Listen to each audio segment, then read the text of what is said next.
François Bon, une année avec Lovecraft. Vous le savez, on est le 23 janvier, mais vous savez aussi qu'ici, on n'est pas le 23 janvier 2025. Qu'est-ce que ça fait du bien, parfois, d'être le 23 janvier 1925. Et même, si vous allez aussi sur le site, vous trouverez Balzac. Là, aujourd'hui, c'était 1833. Des fois, ça me perturbe un peu dans la vie quotidienne. Je m'en mêle les pinceaux. Ce matin, c'était l'artisan électricien là, qui m'a mis toutes les prises là-haut, parce que valait mieux. Ah ben, je vais signer le chèque 1925. Il a regardé ça d'un air bizarre, on a corrigé, mais ça c'est ma vie, c'est pas grave. Là, ce qui nous intéresse, c'est les petits carnets de Howard Phillips Lovecraft, ces petits carnets dont il se munit presque religieusement chaque année. Par exemple, le carnet de 1928, savez-vous quoi? Et pourtant, c'est l'année où il fait son voyage au Vermont.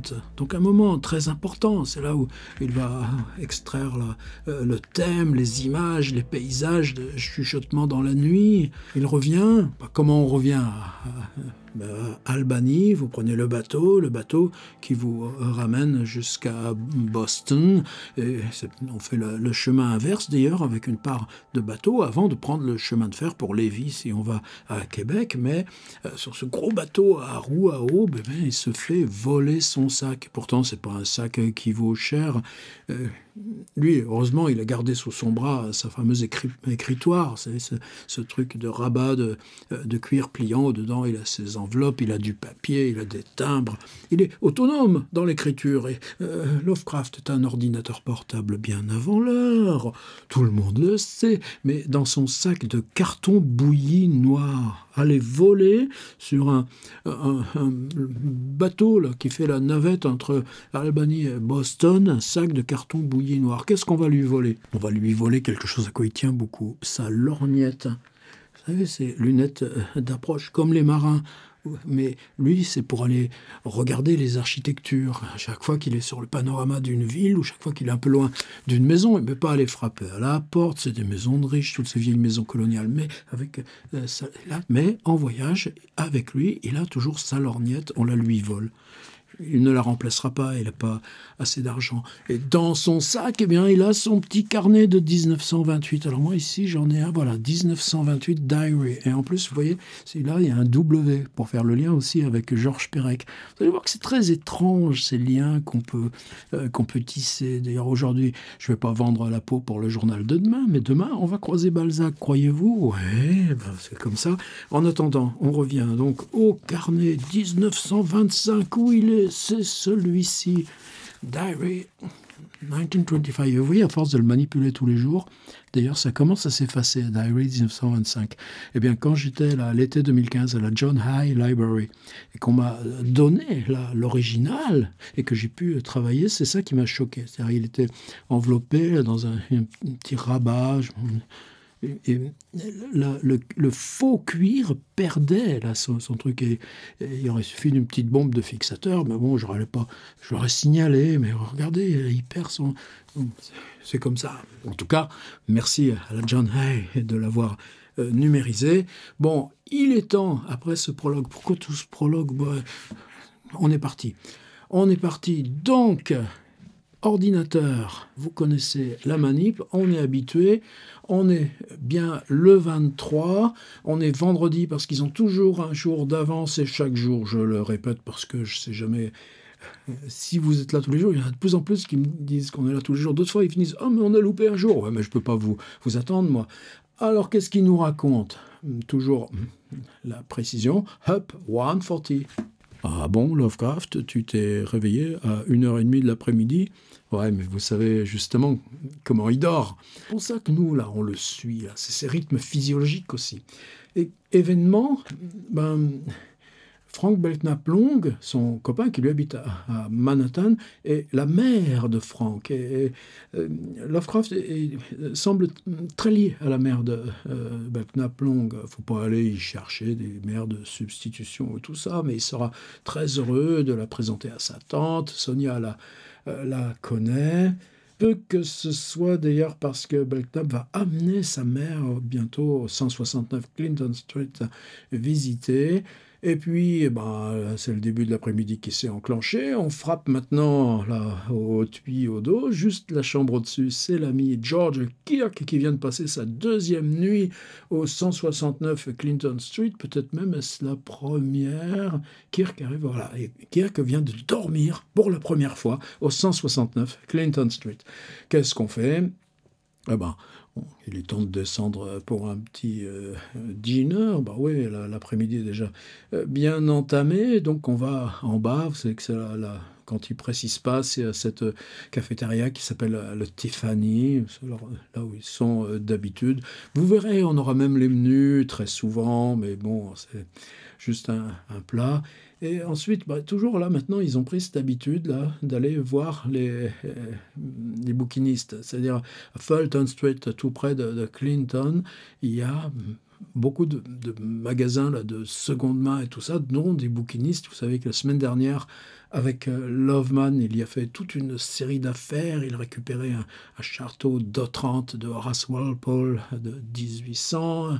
Il a trouvé un Ludlow, le mangeur d'opium. Il s'est acheté un Ovid. Enfin, et ça va revenir, ça. Mais avec George Kirk, c'est autre chose, puisque Kirk, lui, négocie systématiquement des achats de livres d'occasion pour monter le fonds de sa future librairie.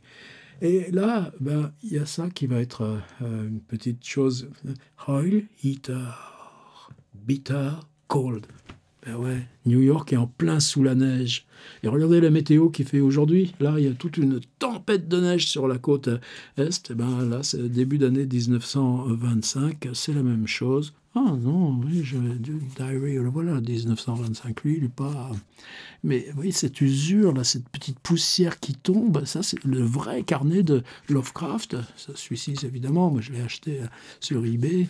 Et conservateur de la John Hay, bah non, ce truc de Lovecraft, on n'en est pas encore là. Mais bon, j'ai pas, ça fait un moment. Peut-être que depuis, ils ont réglé le problème. En tout cas, le problème de Lovecraft, c'est que Bitter Cold, et vous savez, il parle aussi de son espèce de manteau, son Carrick, qui est un manteau de demi-saison, et il dort avec le plus souvent. Eh bien, on va se munir d'un oil heater. On revient à la maison et... Right. J'aime bien, c'est W, hop, une petite boucle, et hop, le I qui vient comme ça, et le E en epsilon, c'est le right de Howard Phillips Lovecraft. Et pourquoi on est là, nous, dans son petit carnet? À cause du radiateur à bain d'huile et qui se les caille les meules, les pauvres? Bah non, nous, on est là justement pour...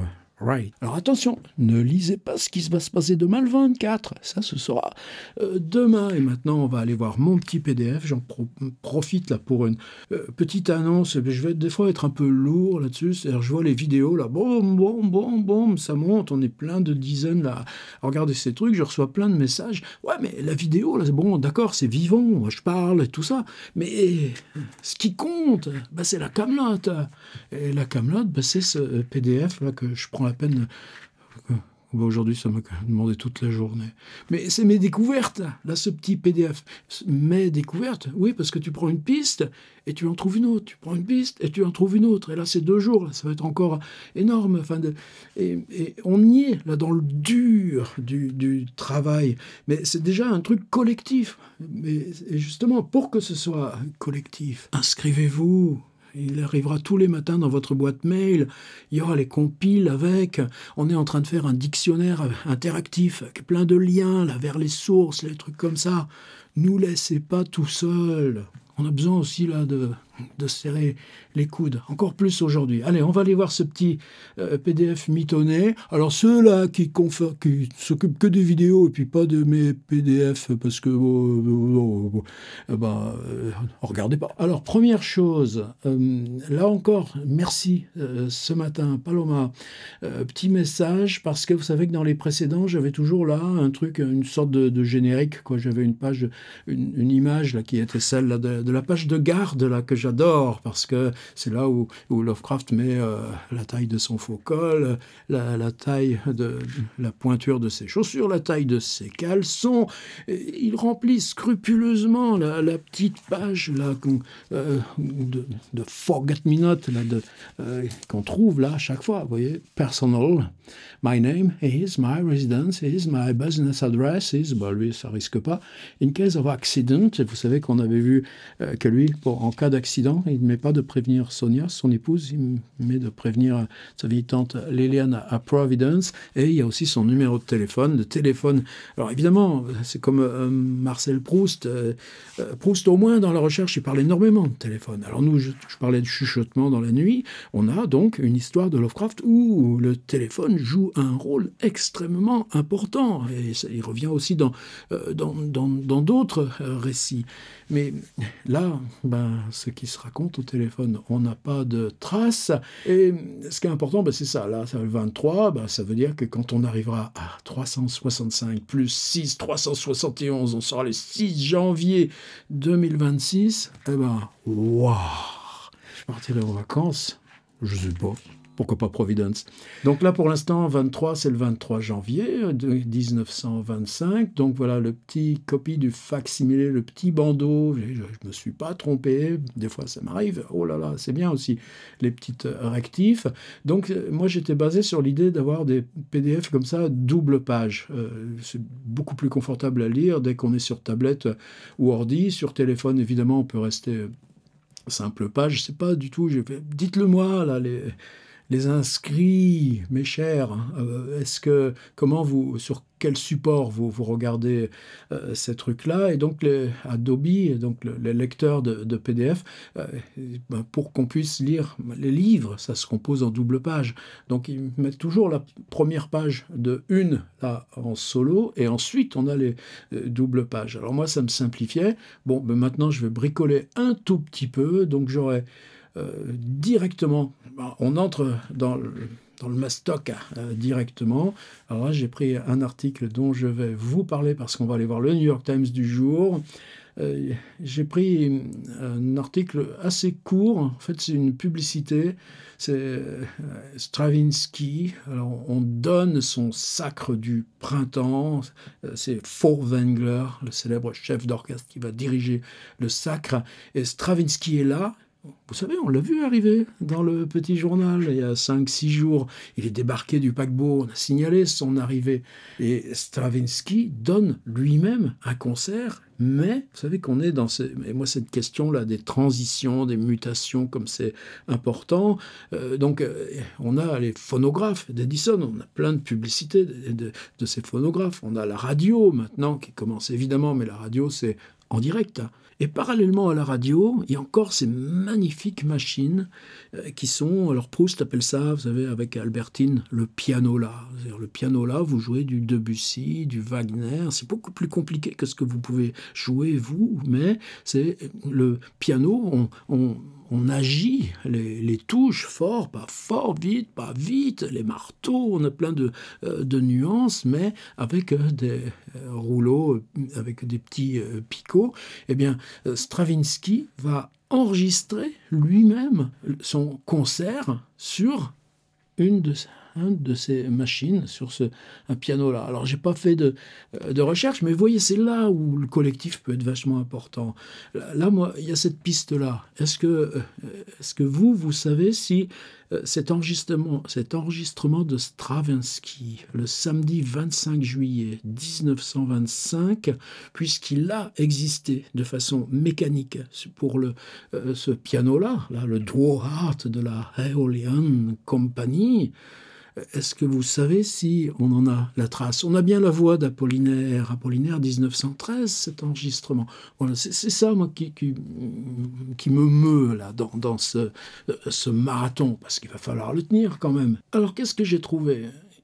Eh bien, Oil Heater, à quoi ça ressemble un radiateur à bain d'huile en 1925. Alors celui-ci, vous voyez, les gens, quand ils sont beaux, ils sont bien habillés, ils ont des belles cravates, ils sont bien réchauffés dans leur pièce.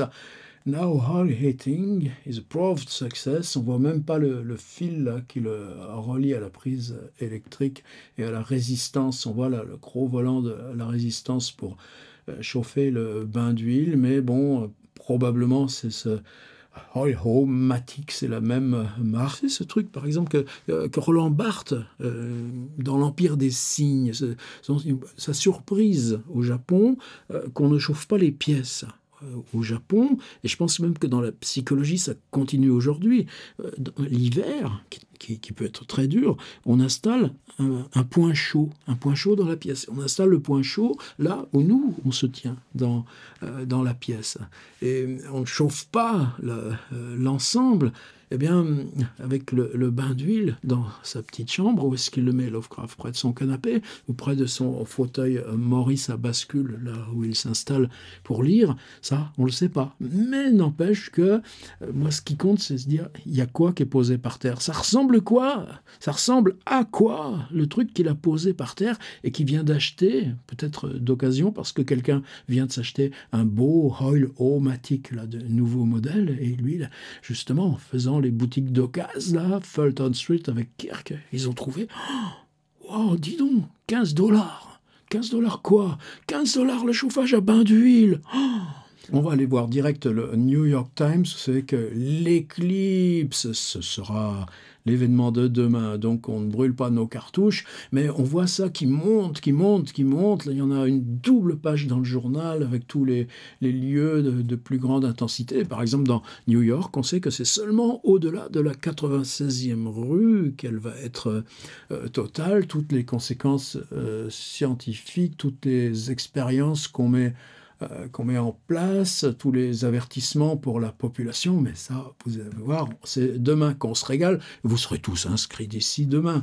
Bien entendu, il y a en même temps une croisière qui part de San Francisco, un paquebot qui va s'embarquer dans le Panama et qui va faire un tour du monde et qui va revenir là en quelques semaines, et juste pour les milliardaires, on vous offre un tour du monde.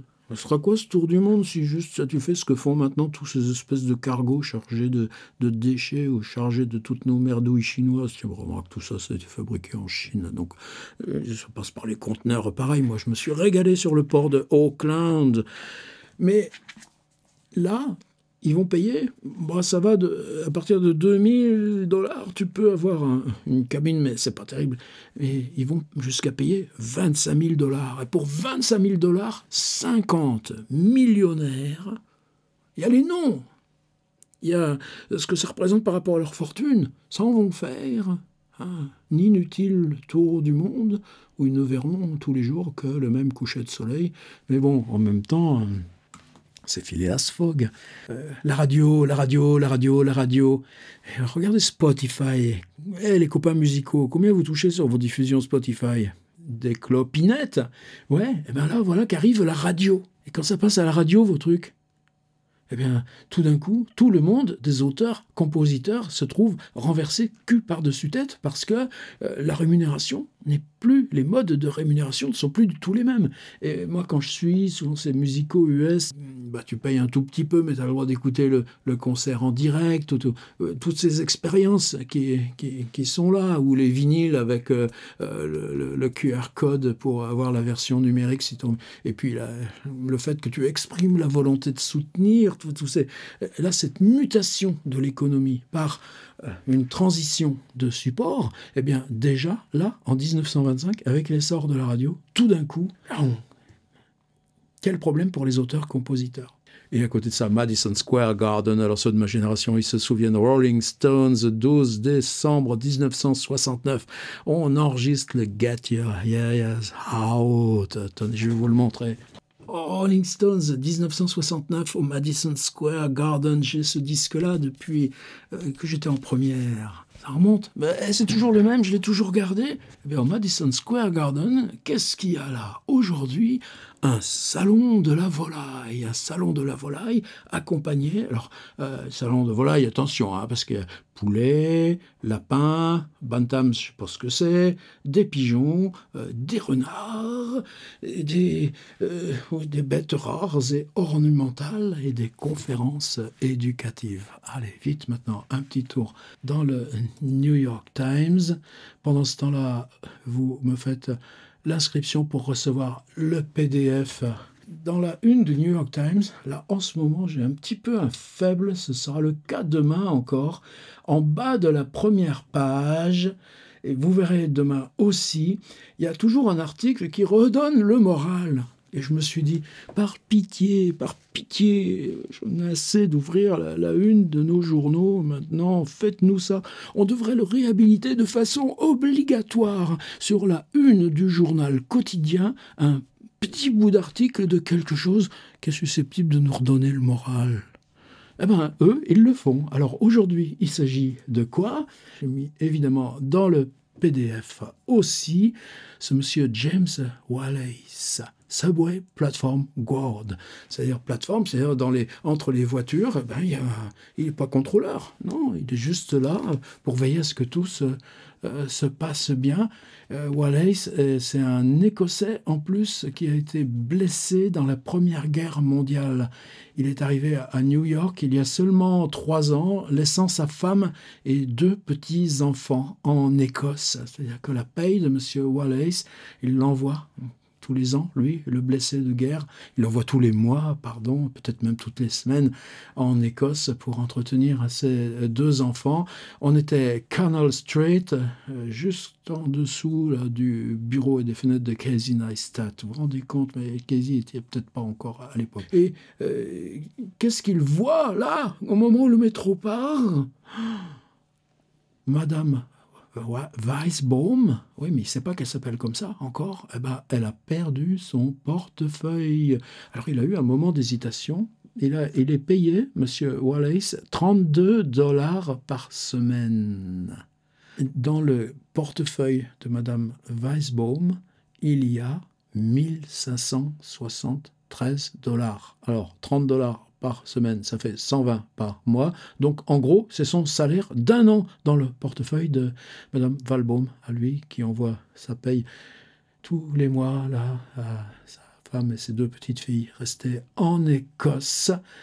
Eh bien, Monsieur Wallace, alors qu'il faisait son tour de contrôle sur le quai et de gestion des foules, vous pouvez monter, vous attendez. Eh bien, Monsieur James Wallace a restitué à Madame Weisbaum son portefeuille avec les $1 573 et la compagnie lui a octroyé une prime de 200. Voilà, je ne sais pas plus que ça, mais tout d'un coup, c'est ce New York qui émerge. Mais ce New York qui émerge, c'est ceux qui sont à la cafétéria Tiffany avec lui, Howard. On peut se balader, évidemment. L'article sur les copyrights des auteurs, là, totalement bouleversé maintenant par l'essor de la radio. Les questions juives et les interférences avec la justice sociale. Les 2 grandes pages sur l'éclipse. On verra ça aussi demain. Airship, on a déjà vu les images reproduites dans le magazine. C'est un énorme Zeppelin qui s'appelle Los Angeles, qui est destiné à faire la liaison New York-Los Angeles. Et demain, il doit décoller avec des astronomes pour observer l'éclipse depuis le ciel au-dessus de New York. Là, ce n'est plus c'est sa publicité pour les lunettes. C'est comment photographier l'éclipse avec votre Kodak. Ça a l'air de rien? Ouais, mais Lovecraft, il dit appareil photo? Non, il dit aussi, lui, le Kodak. Il a fait de la photo, Lovecraft? Ben oui, quand il arrive à New York, les premières semaines. Sonia a un Kodak. Eh bien, Lovecraft emprunte le Kodak de Sonia pour aller faire après, ça lui passe. Mais ça aussi, ça, on fera des flashbacks. Les jours où nous laisserons tranquilles, les boys. On ira voir comme ça ce qui s'est passé dans les premiers jours, dans les premières semaines de ces arpentages de New York, cette découverte. Par exemple, le New York souterrain. L'éclipse, toujours. Les millionnaires qui s'en vont faire leur tour du monde. Les 50 millionnaires qui s'embarquent pour être entre eux sur le paquebot Franconia. Là aussi, les enquêteurs, on va essayer de retrouver quelques petites photos, non? Ça vaudrait le coup. les pubs, les pubs, les pubs, la rubrique objets trouvés. Vous savez qu'il y a un des PDF, on l'avait exploré de près, ça aussi, on le refera. L'exposition volaille au Madison Square Garden. Là, le compte-rendu du concert de Furtwängler qui dirige le Sacre du Printemps. La pub Stravinsky et l'enregistrement qu'il fait de sa prestation sur ce duo Heart. Donc, il enregistre en direct un concert reproductible. Vous vous rendez compte de ça? Quand même! On est page 23 aujourd'hui, il y a 40. Alors après, c'est la partie finance. C'est un peu lourd, puis nous, ça ne nous intéresse pas trop. Quelquefois, il y a ces choses qui sont magnifiquement graphiques. Tenez, on s'arrête là? Allez, regardez, je vous l'agrandis. Waouh!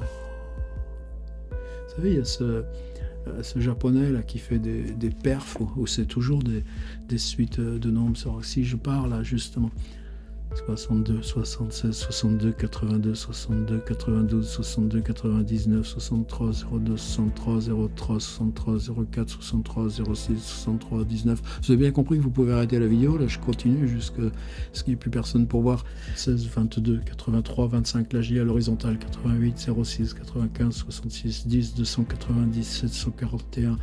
1, 1, 4, 1, 7, 1, 2, 0, 2, 7, 1, 2, 6, 2, 6, 1, 3, 1, 3, 9, 1, 2, 6, 2, 8, 8, 8, 4, 0, 8, 2, 8, 1. Là, je lis au hasard. 5, 4, 1, 3, 4, 9, 1, 7, 5, 1, 0, 3, 16, 1, 5, 1, 1, 4, 9, 109. Allez, salut, à demain.